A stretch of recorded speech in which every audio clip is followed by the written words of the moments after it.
So anyways, I'm sealing the wheel of my DRZ to make tubeless, and the product I always use is marine sealant. I've used this before, like 3 other different bikes. My T7, my Versus, my Honda XR 150 right there. Those 2 bikes, all they have the rear tube, the rear wheel sealed. So what I do is I put that on the hose first, right here over the hose to cover. I spread a little bit, and sometimes it gets a little hard to spread, so you dab your finger in alcohol. Alcohol softens this over here, so you can smooth out the edges and make it look really good. I'm not worried about this first pass. I'm gonna let it dry overnight. Then tomorrow I'm gonna come and go all over again, everything, and then I'll smooth it out, make it nice and smooth, and that will be it. So I'll take another video later with the rest of it. All right, bye. All right, so this is my first bath with the silicone here. First pass, I should say, not path. So, you know, I can see that kind of smooth it out with a little bit of alcohol. But I'm not worried about it. That's a little kind of not very smooth. It doesn't really matter anyways. But tomorrow when I'll put the second coat, then I'm gonna smooth it out really good. So right now the goal is just make sure that there's no bubbles or any little hole where the spokes, you know, are. And this is the hole for the tube. I always kind of even put a little bit around it, you know, kind of thing. I'll cover a little bit more tomorrow because it's always easy to poke a hole a little bit, you know, what the size it needs to be. Or once you install the tubeless nipple there. So, and I'll show you tomorrow when I do this again. So don't worry about it, you know, if it gets a little dirty on the wheel right here, because I'll show you. With the alcohol, it comes right out. Look, I'm gonna dump a little bit here of alcohol so you can have a little time to clear it.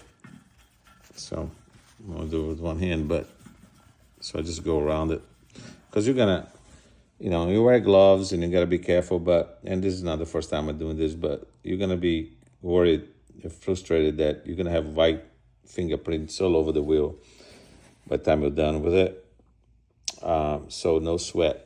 Even if it dries a little bit, you can just, you know, pick up a cloth, dump some alcohol, and go take it all out. But of course, you want to do that, you know, before you let it set overnight. Okay, all right, bye. Okay, so as you see, I put a little more of the sealant around the hole right there. I just left a very little hole. In fact, I need to probably enlarge that a little bit. So let me do that. You can see it. Hold on. So this is the nipple. The hole is smaller. So what I'm gonna do is just gonna enlarge this a little bit first. There you go. So there's a 3-stage process right here. Because this nipple, it is actually a little bit wider than this, just enough that might cause a leak. So I remove this little wash out of it, so I'm gonna go rubber, just straight rubber with the sealant. I think if you put this washer first, it's gonna cause some leaks. So I think, I can't remember how it goes, but I think it's rubber to the sealant. So, but before that, I gotta do a tape and then the rubber seal. So hold on a second. So yeah, so this is a Gorilla clear Gorilla tape. I've seen people using that, I think, before on YouTube just by itself. I wouldn't trust it by itself, but it's an extra little thing if you want to use it. On the top of it all, I'm just going to use a little bit over the nipple. And then I'm going to put our originally rubber strip over it all. So hold on. So I put the tape, put a little hole in it, and then I'm going to put this on top of it. So, like that. And now, I'm gonna push the nipple through it all. So, I'm gonna do that with 2 hands. See that? So I'm just gonna push it in all the way there. And with the, I might have to put a little bit of silicone around it, on top of here. I'll drip a little bit here actually. Oh, sorry. I'll probably drip a little silicone with a quick one around it. It's probably overkill because by the time I put a washer on the other end and start tightening the washer, you're really gonna press hard right there. But I might even put a little bit of silicone in the end right here around it, just for good measure, because there's nothing worse than this does not work and put the tire in there and you have to remove the tire out again to do more. So plus so this new tire should be a good 2,000 miles, maybe 3, so it would be a season, maybe 2 seasons at the most for me.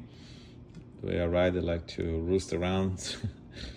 Normally I'd put a new tire every season. So, but anyways, I want it to be one time thing and done until next tire.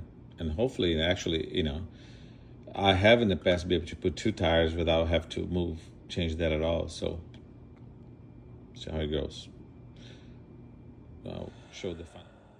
All right, so this is the next day after my second coat of the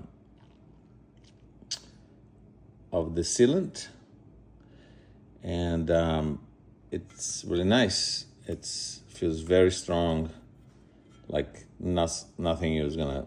There will be no leak through this over here, guaranteed. And you see when you use alcohol, look how smooth it looks, shiny. It's not all bulky and stuff, So that's the secret about that. The second secret here that took me a lot of research, that you guys are gonna spare you from all the pain and suffering that I went through, is this over here.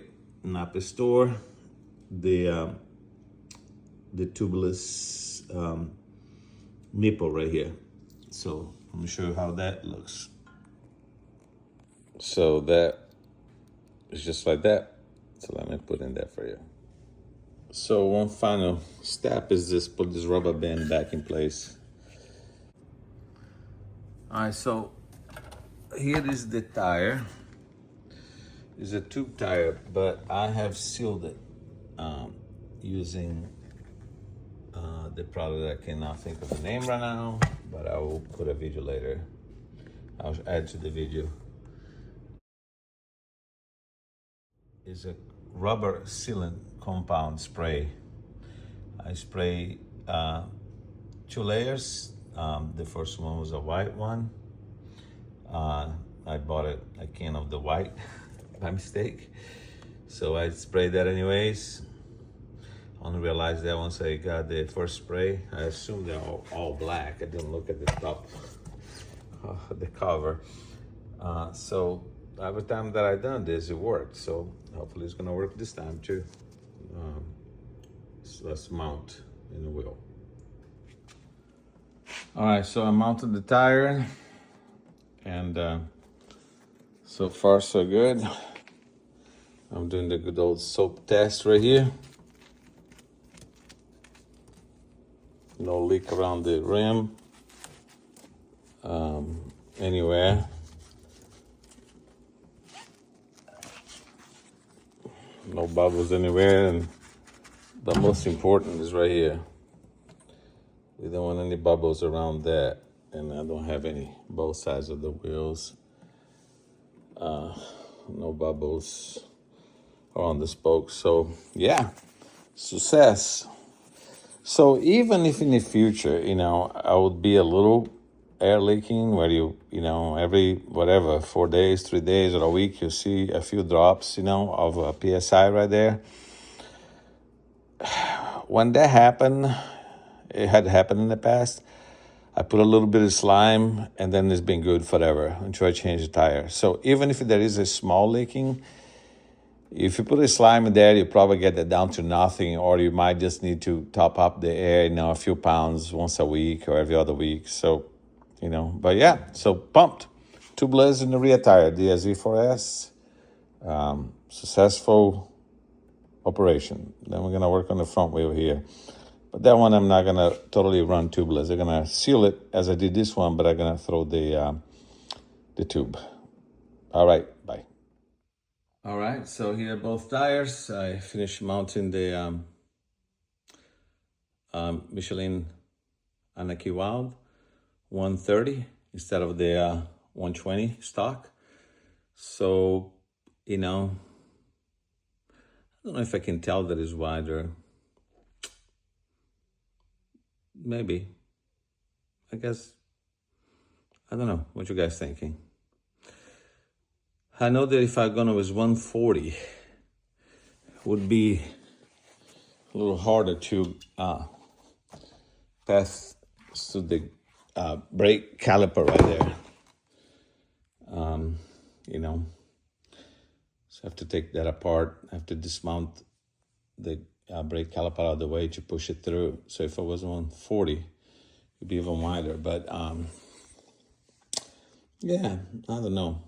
Let's see how this one does, And if I'm happy with it, it would be great. Another one like this next time. If it's not, maybe I'll try 140 next time, even though it will be harder to pass through the brake caliper, that thing, to mount. But it might look nicer.